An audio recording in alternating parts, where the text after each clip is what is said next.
Well, hello everyone. Well, hopefully you can hear me. Okay. So yeah, first let me tell you. Tell me if you can hear me. I guess that's the first thing. We want to make sure that we're all working now. I'm trying some completely different settings, so here's hoping it works. So yeah, I'm yeah, it should be switching over here momentarily. I don't know how far the delay is now. Of course, that's always the big question. Oh, yeah, there is that. Let me change that because otherwise it's gonna come through. Okay. So yeah, let me we can hear. Yay! That's good. That's great. Hello everyone. Glad that you could make it. So yeah, that should be good. I'm going to change a few things over here so that I'm looking in the right spot. Otherwise it just gets weird. Just gonna say that. Okay. Well yeah. So how are you all doing? Tell me tell me how things are going in all of your worlds. Hopefully you're having a great May the 4th. So I'm just going to say it. May the 4th be with you. It's just that kind of day where all the Star Wars fans get to celebrate. And I love that because I am a Star Wars fan. I'm also weird because I'm also a Star Trek fan.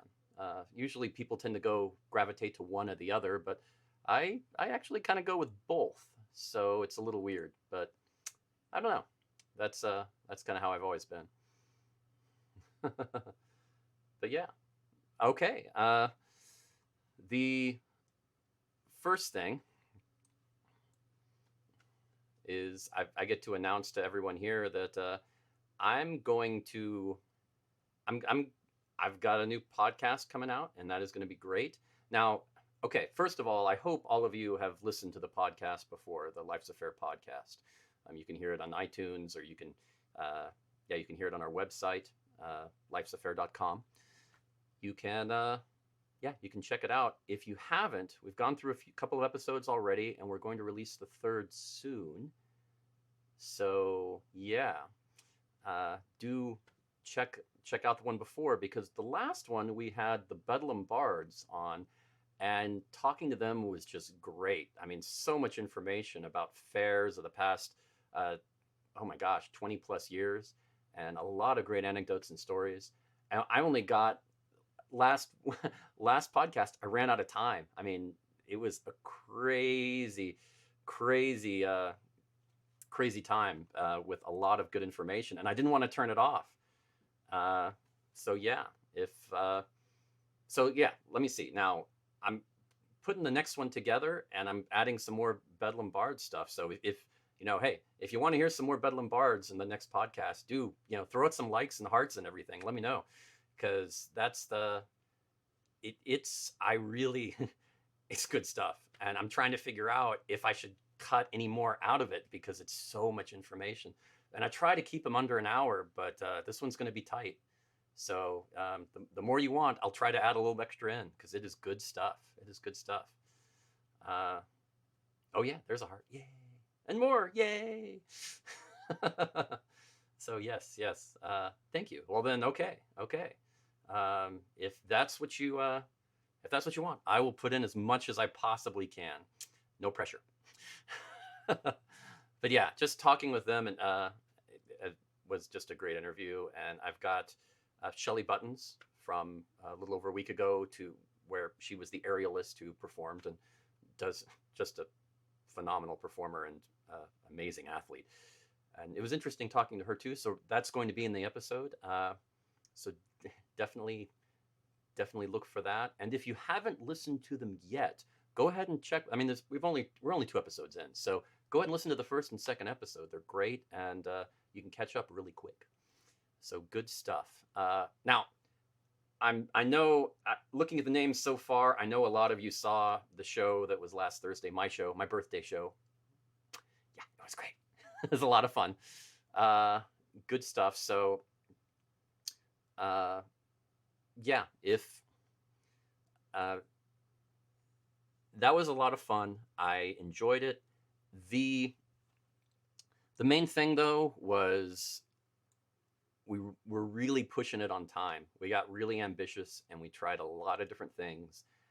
And I managed to bring most of it together, but it wasn't, we didn't quite get that last song in. I was trying to piece together some other musicians and some of you as well that came in and recorded some stuff for the last song, Health to the Company. And I just couldn't quite get it in time. I tried and it was down to the wire and I just couldn't quite get it together. So I thought, let's hold off on that. And that is going to be released this week. So look for that too. It was a lot of fun, very interesting stuff. It's going to be pretty crazy because what I did was I'm I okay. This is how I did it. I recorded a version of the song, and then everybody followed it, including me. That way, it could all line up later. Uh, it just kind of worked out. So then I can just put all the different parts of the video together on the screen, and you'll see what I mean when you see it. But it turned out really good.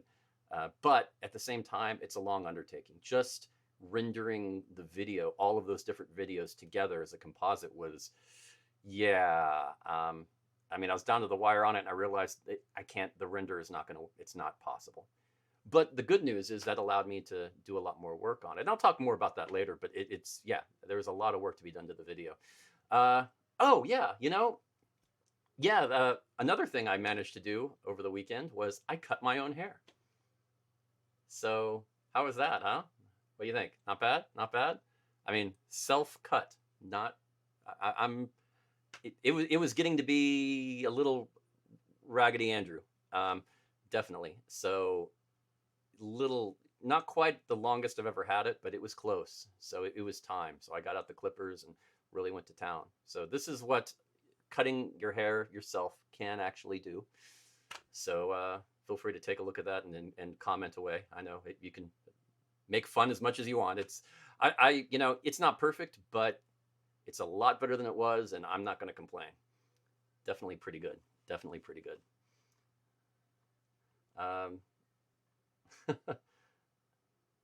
Well, thank you. Thank you. I tried. I tried. I mean, it's yeah, yeah. I mean, it was really coming out. It was crazy. So thank you for that. But it can be done. That's my point. It can be done. I got no help with this, so that was kind of nice. But yeah, good. That was definitely interesting with the haircut. But yes. Now, the other interesting thing with all of the work on Health to the Company, it allowed me to go ahead and do some color correction on the video. Did all of you? Did all of you? Well, okay, you all saw the show, or at least some. I'm sure most of you did. For me, I didn't get to color correct it at all. That was like a worst case scenario for the video. It was. I was very happy with how it turned out, considering, but I realized afterwards one of the lights was in the wrong spot, and it was a little on the amber side. So this allowed me to color. I'm going to show you what I mean by that because I can actually do that. Here you go. Color correction on video is, well, it's pretty similar to color correction on pictures. It just takes a lot longer to render it out because you have to do it. It happens to do it frame by frame. So it's a lot. But here's a sample. I'll just put that up here. So you should see that. So yeah, on the top part, you get to see this is what the video looked like as you saw it. And this is what it looks like after color correction. I think it's a pretty noticeable difference. And yeah, you can, especially out the windows, that was a lot more difficult to do, but managing to do that, it looks so much better, and just the clarity and everything. So yeah, I think that's it's a pretty good picture. It's pretty good. It shows what you can do. It takes some time and a little experience and work, but it is doable. And yeah, with the right software, you can do this with any video. Just clean it up a little bit, change the color a bit, get rid of some noise. Yeah, do just do some interesting things with it. And it doesn't even, you don't necessarily need that much advanced stuff to do it. Uh, so yeah, the video coming up is going to be much higher quality than the show last week, and it's going to look. I think you're going to be happy with it.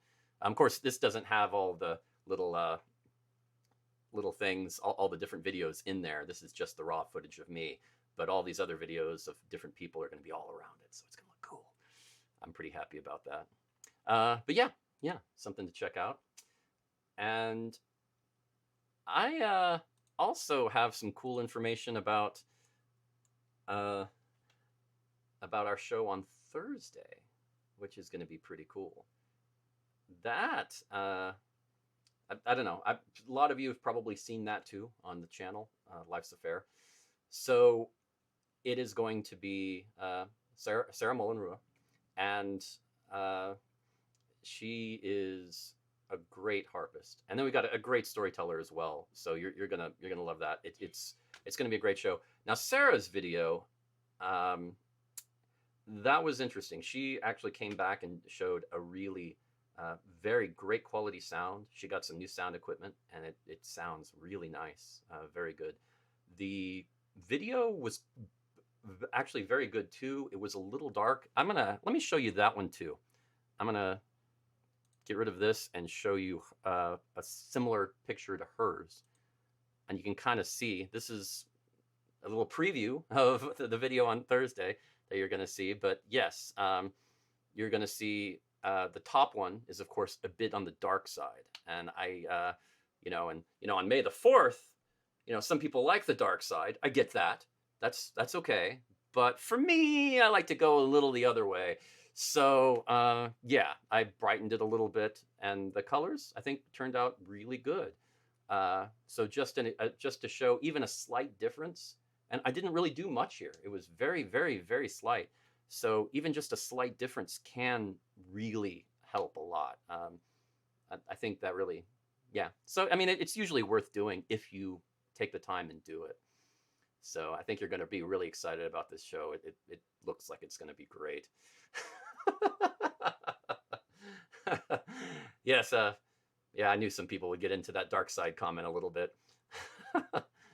Yeah, Star Wars for me, I'm just old enough to remember the old Star Wars heyday a bit. I mean, I don't remember. I'm not old enough to remember when the first Star Wars came out exactly, but soon after, and it was just such an amazing time. For those of you who remember that, who are watching right now, it is, wow, just so nice. Yeah, just the thing about Star Wars back then, and I can just sum this up really quick, was that it was just an amazing story at a time when a lot of stories like it were not that amazing, is the gist. So it was just enchanting, and everybody was enchanted. It brought the best parts of movies that from years before, and included new things that nobody had ever seen before, and it's just wonderful. So yeah, people really got into it. It was a wonderful time, and let me go ahead and clear off that picture too. But it was just such a nice thing, and I really, yeah, everybody just couldn't get enough of it. And then George Lucas got burnt out. He stopped, and everybody thought, oh, Return of the Jedi is done. Okay, now okay, we'll wait a few years, sure, no problem. And years went by, and we got more Indiana Jones films, and Willow, and a few other things, but no more Star Wars. Not really. I mean, yeah, the TV Ewok movies, yeah, and that short-lived cartoon droids. Ugh. But yeah, other than that, there wasn't really anything, and that just went for a long time. And by the time the 90s came along, we were just kind of like, well, I guess it was a trilogy and that's it, and we'll move on. And then it came back, and I think it was just too long. The prequels it was at that time where they were pushing digital. Like, okay, if you watch episode 1 now, I really don't think it quite it quite holds up. Um, I mean, the special effects, they pushed the digital, and it was brilliant at the time, but it was still in the early heyday of of digital graphics. I mean, still at the end of that early time, and it was the best they could do then. But it's still a huge difference compared to what they anything they can do now. So yeah, I think that was part of the problem. It just doesn't really hold up for people now as much. Where I think the old movies, they because they didn't rely so much on the digital effects, um, it actually works a lot better for people. It has a better longevity, uh, in my opinion. So yeah, and of course there were some story problems, and it just wasn't quite the same. I think if they'd managed to do episode one back in like 1990 or something, they wouldn't have used those effects. I mean, they might have thrown a little something in because that was around the time The Abyss came out with very early digital graphics, but that's it. Um, yeah, I don't think it would have been much. They still would have relied on traditional special effects, and I think it would have worked a lot better because a lot of, in my opinion, the early prequels, a lot of those, uh, yeah, let's not speak of them. uh, yeah, the early prequels were just more about showing off the special effects than showing off the story, and I think the story suffered. That's my take. Uh, but yeah, so yeah, I mean, but in spite of all of that, you still have to respect the hell out of Star Wars for so many, many, many things. So yeah, I just so I, to make a long story short, too late. Uh, may the fourth be with you. But yeah, oh, good stuff. Now, okay, the good stuff about working on the podcast is really doing a podcast is it's a lot easier than you think. It really is. Uh, really, I mean, you have to set up some notes, and you have to really know what you're going to do ahead of time and talk with people, and you have to be comfortable with that. But if you are, it's not that bad. You're just talking with people and chatting. And my approach has always been, let's just have a conversation. I don't want it to be so much an interview as me just asking a friend, hey, how did that happen? To tell me more about that, because that sounds interesting. And that's always been my approach to podcasts. I think it works really well, and it's a lot more friendly. And that's kind of what you're going to hear on the podcast. It's all about a group of us just hanging out and having a chat, and you just kind of get to be a fly on the wall. And honestly, I think that's one of the best ways to do it. So yeah, uh, I do love podcasts. It's a tough thing with everything that's going on now. I mean, I'm wondering, do a lot of you have you listened to more podcasts now with the whole stay-at-home stuff, and because you have all the extra time, or has it actually been less? I'm actually curious on that. Yeah, definitely let me know on that. I'm really wondering how your podcast watching has changed or progressed, because yeah, it's kind of crazy how everything for us has changed over the past month or two. Um, Everything we do. So I wonder if that's changed at all. For me, I mean, it's changed because I've started making more podcasts than I already did. So yeah, it's certainly changed in that regard. Definitely. Uh, oh, more audiobooks. Okay. Well, I mean, that's in a way similar. Um, and honestly, I've been so busy with all of Life's Affair stuff. I've actually listened to less. I love audiobooks. And yeah, that's kind of it. Yeah, no commutes, less drive time. That's exactly for me. I'm driving to a fair or driving to another state or a convention or whatever. I usually drive everywhere because flying, when you have all the instruments and all the CDs and things that you need, it's tough to fly. I mean, it's easier to drive to transport all that if you can. So when I'm driving to DragonCon, I drive. Um, all the way to Atlanta. When I'm going to Louisiana Fair, I drive to Louisiana. Um, yeah, it's just that's kind of the way I do it, and it offers so many options for long audiobooks and podcasts. Um, uh, but yeah, yeah, and that's so yeah. If you can listen to stuff while you're working, then that actually works well. Podcasts are great for that, especially the short ones. Mine tend to be a little more on the long side, closer to around 45 minutes. But yeah, I mean, you try to keep them as short as you can. My problem is I'm interviewing people that are amazingly interesting. I mean, Bedlam Bards. I mean, they were insanely interesting, and Paulo Garbanzo, and yeah. I mean, it's just we're talking about people that just I have trouble getting enough. It's great. So I just want to keep it going as long as it's interesting. And the problem is with these people, it hardly ever ceases to be interesting. So yeah, yeah, definitely. Now, okay, so I'm gonna ask the tough question here of all of you. So feel free to chime in if you care to. Uh, do you prefer Star Wars or Star Trek? And if so, why? Because that's actually a big question for me. I actually like them both the same, but for totally different reasons. But I'm kind of curious for y'all. Uh, see what you say. I guess. Well, I'll go ahead and tell you mine right off the bat. Then, for me, I like Star Wars is fantasy to me, and Star Trek is science fiction. That's I mean, there's crossover, sure, but Star Wars, I mean, it's about knights fighting with swords that glow. I mean, yeah.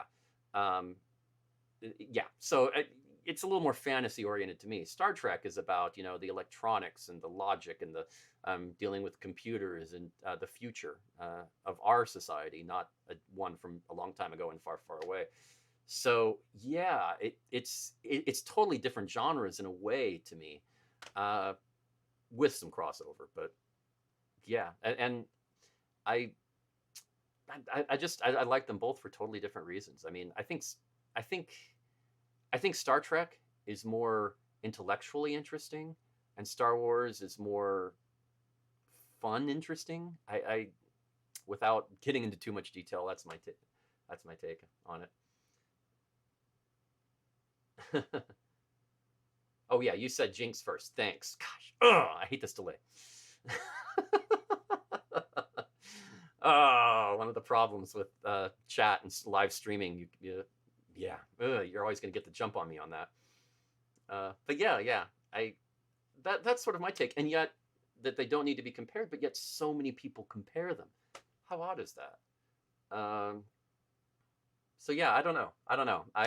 But I think that just I, I think it just shows to who a person is. I mean, do they like the more fanciful, swashbuckling type of thing, or do they like the more intellectual, science-oriented thing? Uh, I mean, you could say, are you more of an Arthur C. Clarke fan, or are you more of a Asimov fan? Serious or goofy? Which one do you want to go with? Um, yeah, I'm not going to quite go with Arthur C. Clarke versus like Hitchhiker's Guide to the Galaxy, because that's a little too, that's way goofy. That's way over the top. But yeah, it's interesting that so much has been made about the comparison when I don't really think it's warranted. Yeah, okay, it depends on your mood, and I think that's a really good way to look at it. Because yeah, sometimes you are in one mood versus another, and I don't really think that one personality trait should define us. I mean, everybody's got different tastes, different situations, and they can really different times. I mean, I know people that were really into Star Trek at one time in their life, and then they got into Star Wars later, or vice versa. Uh, yeah, yeah, and usually you get introduced to one first. Now, for me, like I said, I'm old enough to just remember the early heydays of Star Wars, and I remember before Next Generation came out. So I was watching Star Wars in the movies, and I was watching uh, Star Trek reruns on TV, and then of course those movies were coming out, and I vaguely remember seeing Wrath of Khan in the theater. Yeah, that's how you know you have really good parents, by the way. If both of them are willing to take you and your sister to Star Trek: The Wrath of Khan, when they have no interest in it whatsoever, but they'll still take you because you want to go see it. Um, yeah, just as an aside, really love my parents. Wow. I don't know. I don't know if all parents would do that, but they did for me, and they were really not interested. Whew. Um, wow, Lord of the Rings. Well, that actually makes sense for you, Kristen. Yeah, because uh, that it makes a lot of sense. Now, Lord of the Rings, I actually got into that later. I started reading The Hobbit after I got into Star Trek and Star Wars. But that's an interesting point. It is kind of, that's actually a really interesting point. Star Trek or Lord of the Rings has turned into sort of like a third option that's very fantasy based. Uh, it kind of did, especially because they had a trilogy and then they came back with the Hobbit, which that's a different story. Because yeah, let's use one movie for those each for those huge books, and then that little small book we're gonna make multiple movies because come on, that's what you need. Yeah. Uh, anything that would let you have a sword. I mean, considering that Sulu did the whole fencing thing, I mean, all of them will pretty much let you have a sword. So you got options there. Um, it can go, yeah, it can go in either way. So yeah, that's good to know. Well, oh, the Rankin and Bass Hobbit. Um, when when Return of the King finally came out on DVD, what I did was I had the whole movie watching thing, and for the extended versions, where all day long me and my friends watched all three of them. But I started it at 9:30 a.m. and said, okay, at 9:30 I'm putting on the animated Hobbit because that's just they did such a good job condensing it into such a small film, but it still keeps the core of the book. I thought I was so happy about that. And yeah, Jan, you're not the first person to say that. Uh, yeah, that's yeah. Lord of the Rings. It does have a very different style, and it's often been said that the style is more oral than to be read. I mean, it's like the Silmarillion is very much that way. It's a tough read. But I found that listening to the audiobook of the Silmarillion is no problem because it works well if you hear it, but reading it is a bit tougher. So yeah, I get that. I get that totally, Jan. That's very true. Yeah, the whole animated version of a Hobbit, the greatest adventure is what lies ahead. Today and tomorrow are yet to be said. I love that. Yeah. Every once in a while, I will play that song. I kind of know it. That's what I need to do. I need to work on that whole the song a little more and see what I can do with it because that is just yeah, it's a nice little song. But yeah, it is good. Oh well. So do you have any questions for me? Since a lot of you we don't really get to hang out too much. Some of you I do get to see now and then, but especially now in the quarantine. I mean, yeah. Any questions about the podcast or the how to do streaming video or anything? Because right now I'm streaming on both YouTube and Facebook, and from what I can tell, nobody's having an issue at all. Uh, and it still surprises me that people are still having issues. Yeah, it can be tough, and a lot of it I think is now I'm lucky. I am insanely lucky. I've worked with computers for many years, and software and hardware, so that doesn't intimidate me at all. So it makes it a lot easier to do this stuff. I totally admit that. But there are a lot of people out there doing Twitch streaming to live stream their video games as they play them, and there's a lot of tutorials on there about how to do it and how to do it effectively to YouTube or wherever, or Facebook Live. So I don't know. I mean, the problems different people are having have confused me a little bit, and they tend to blame Facebook, which surprises me because once again, I'm on Facebook right now and no problems, just like last week. Yeah, if you saw last week's show, where the test that I did, that was kind of a precursor to this. I think we're going to make this a weekly thing where I go on Monday.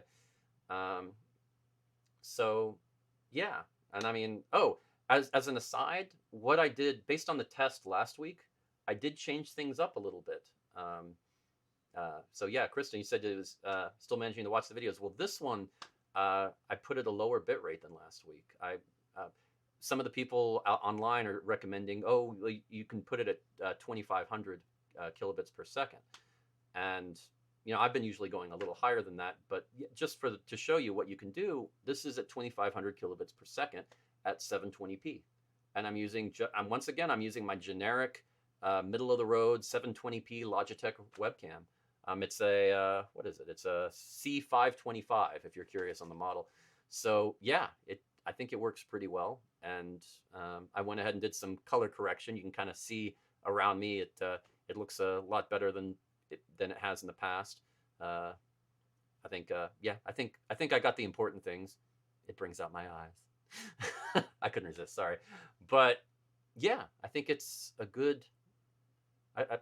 For a basic setup, I think it's good. And the sound, of course, I'm still using a decent condenser mic. That because I mean that I guess I could try using a basic microphone, and for dialogue, it would work okay usually if you have a decent one. But I don't really need to because I have the recording set up here. So why? So yeah, no questions for me by anyone. Nothing. I'm not seeing anything. So I'm guessing we're no curiosities. I covered everything all right. Well, it seems to be. Well, okay. Yeah, I guess think I think I covered everything pretty much. I mean, there is one thing I'd like to go ahead and mention, and I know a lot of you know this, so bear with me since you probably already do. Um, the uh, you know, performers now. I mean, uh, it's tough. It's tough for performers now because the quality of sometimes the quality of their live stream is not that good. The audio is maybe okay. They're trying to stream. They're trying to stream in a rough situation, so they get that out, and sometimes just getting it to an audience is tough, and it's a lot harder now than it was even a few weeks ago because people aren't. There's an oversaturation of online content now. It's crazy. So if you want to help, make sure you go and you like their stuff, you like their posts, you share their show, you share the event beforehand and their posts about it. But you also, when their show starts, you go and you share it on your feed and get it out there, because that will really help bring a lot more viewers. And tips are always appreciated. Getting on people's Patreon is always appreciated, but just spreading the word is surprisingly huge. So being very aggressive with that, and getting your friends to be aggressive with that,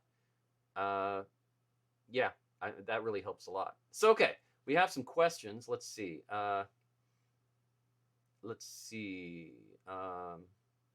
Who's your favorite Star Wars bad guy? Wow, that is a really good question. Oh man. Uh, you know, I mean, there's the obvious Boba Fett route because it's kind of like, yeah. I mean, uh, yeah, because back with the original trilogy, he was everybody's favorite bad guy because he just played such an active part of Empire Strikes Back, and then made a big thing at the beginning of Return of the Jedi. So, yeah, that was really a big one. Uh, yeah, I think it's a tough one. Whew. Yeah, I mean, I kind of do have to go with Boba Fett. I'm gonna go old school.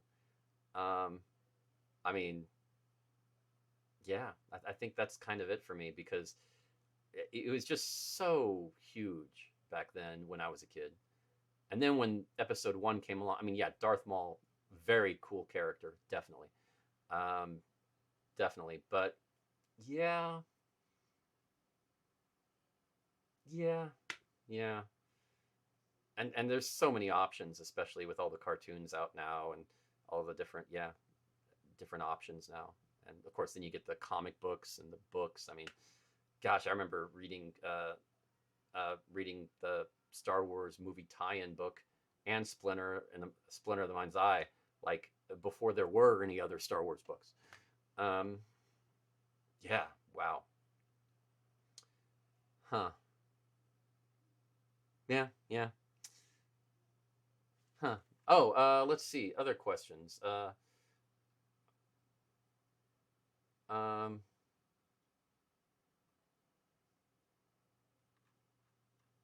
hmm. Well,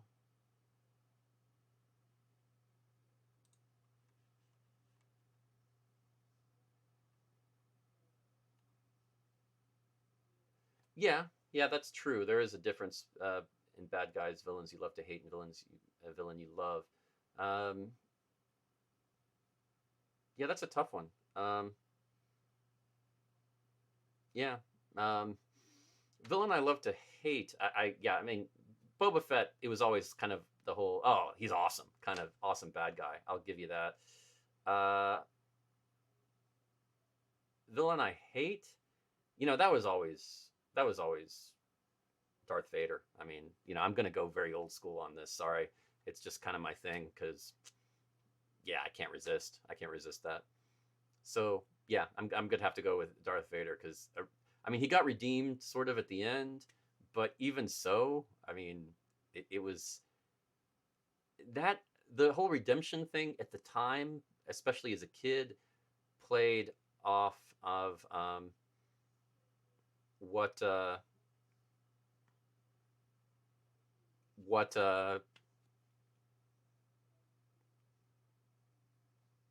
well more it was more a reflection on Luke than it was on Darth Vader. So he still kind of was that villain you love to hate. Yeah, and Jan, yeah, definitely dinner when quarantine is over. I just assumed that was a given, honestly. Oh, and Merrick, what sort of questions are allowed? Um, I don't know. I don't allowed. I didn't really know I'd set rules. So you know, it doesn't have to be about Star Wars. About it can be about anything. Oh, preferred software for audio recording and video editing. Uh, preferred. I mean, I've used a lot of different things, honestly. So I don't know. I mean, uh, for audio recording, I'll tend to use something like either Reaper, which is a great low cost solution that is in some ways better than some of the really more expensive ones, uh, just because of how compatible it is with a lot of different plugins. I kind of like that. Including some of the old ones that you can't use with some of the new versions of audio recording software from other companies. Like if I had an old audio plugin that was written back in like 2000 that just always worked well for me, I can use it in Reaper, but I well probably, but I can't. I couldn't use it in something like Adobe Audition.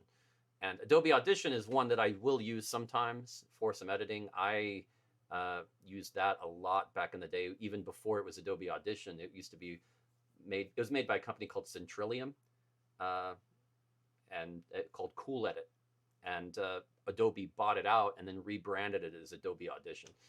So I used it back when it was Cool Edit, and then Adobe bought it, and they gradually started changing it a lot in some ways for the negative.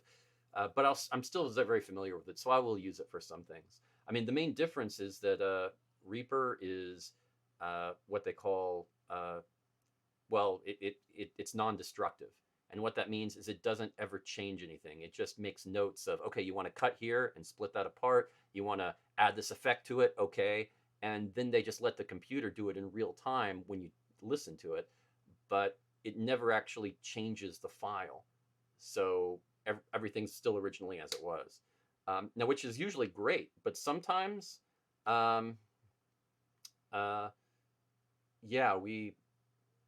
yeah, sometimes you want to have it be destructive. You want to make a change, and Adobe Audition is better for that. So I'll sometimes use that. Although there are some free ones out there. I mean, Audacity is always the popular free one, but and it is a.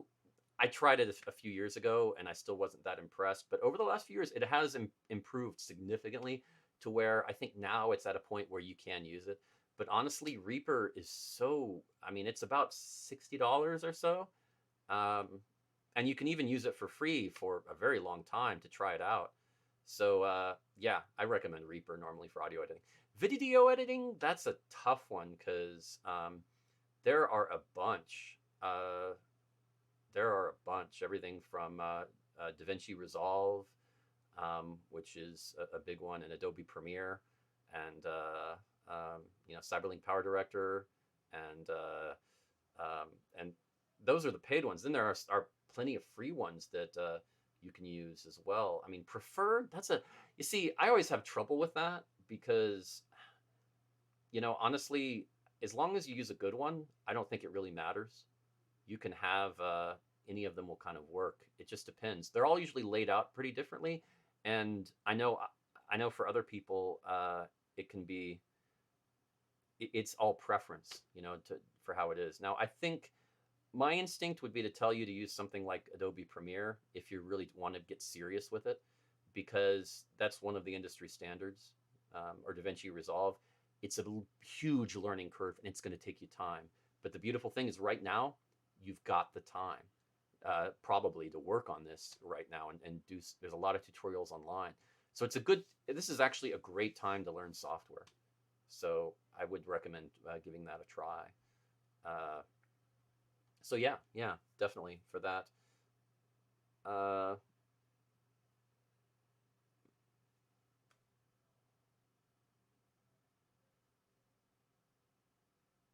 oh, right, right, right. Yeah, yeah. Life's a Fair. Yeah. Have I not told you the history of Life's a Fair? Because that's yeah, Life's a Fair was an idea I had many years ago. It was very rough and it was a little different than this, but the basic concept was to have let's do let's do a fair like situation online and just have like a fair community in some way online. That was sort of the idea.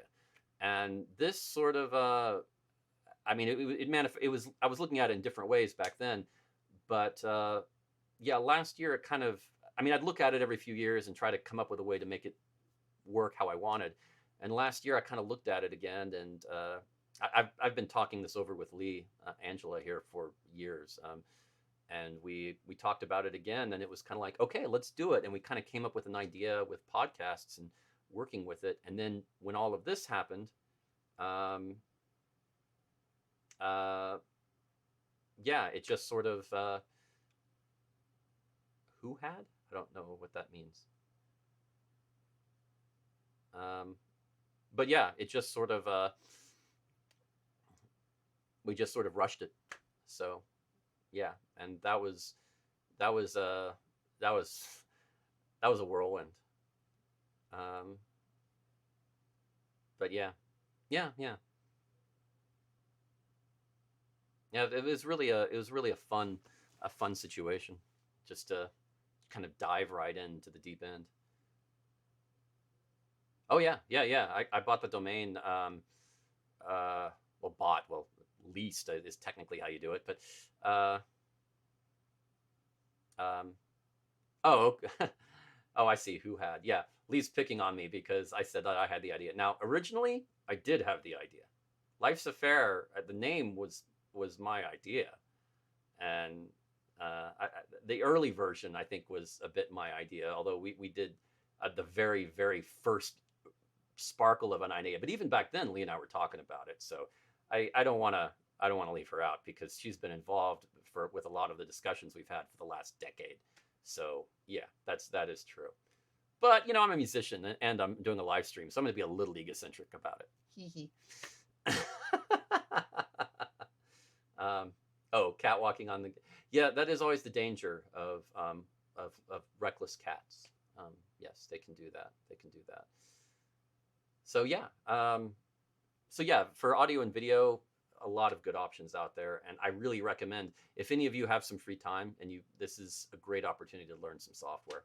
So jump on that. I mean, listening to podcasts, listening to audiobooks, great. Also, look at some video tutorials on this. It's always good. Yeah, Lee picks on me a lot. We have that kind of friendship. It works out. Well, so I guess that's probably about all for today. I just wanted to check in with y'all and let you know what was going on and how how pretty awesome everything has been. We finally kind of caught up with everything, and I'm really happy with the podcast and the shows and the videos and how everything's going. And uh, the whole the best part is now our Patreon is really going well and moving forward. And yeah, I mean, oh, and that's the other thing. You really, you know, people like, well, like let's mention Jan. People like Jan, who is one of our patrons on Patreon, and thank you for that, Jan. And yeah, I mean, definitely, if you can, check us out on Patreon and support us, because doing all these shows, I can honestly say, yeah, it is. It has been a huge percentage of my life for the last wow for the last month and a half. It has been I've been doing this. It feels like about 90% of the time. Uh, yeah. So yeah. I mean, and all we don't take money from performers. All the tips go to them. We do not do that. I am a performer, and Lee's been a performer, and it is we just no, that we would not feel right about that ever. So these shows are there to help them. But if you like what we're doing, if you like the podcasts, if you like the shows and everything, please support us on Patreon. I mean, that's about the only way you can support us really easily. So yeah, please jump on that, and hopefully we can keep this going in the near future and in the distant future too, and just keep this going even when fairs start up again. Because I'd like to in the future, yeah, I'd like to showcase fairs and really have some fun with that, with the podcast and with everything. I think there's a lot of great stuff that we could do. So let's see if we can make that happen. Uh, so yeah, I mean, send me some messages if you have any questions for next time, or if you have any topics or things you'd like to discuss or anything like that. And yeah, you can message me at or actually you can message both of us at info@lifesaffair.com if you just want to send an email. And yeah, just let us know what you think. Okay. Um, so yeah, join. Thank you very much. It's been a lot of fun, and I look forward to seeing you at the show on Thursday evening at 7 p.m. Eastern. Sorry, 7 p.m. Central. I keep doing that. I keep doing it. Okay, 7 p.m. Central. Yeah, people. We sent out a poll, and people kind of said they wanted us to move it from 6 to 7. So we're doing that. So yeah, check it out, and I'll talk to you soon. And remember, life's not always fair, but it should be.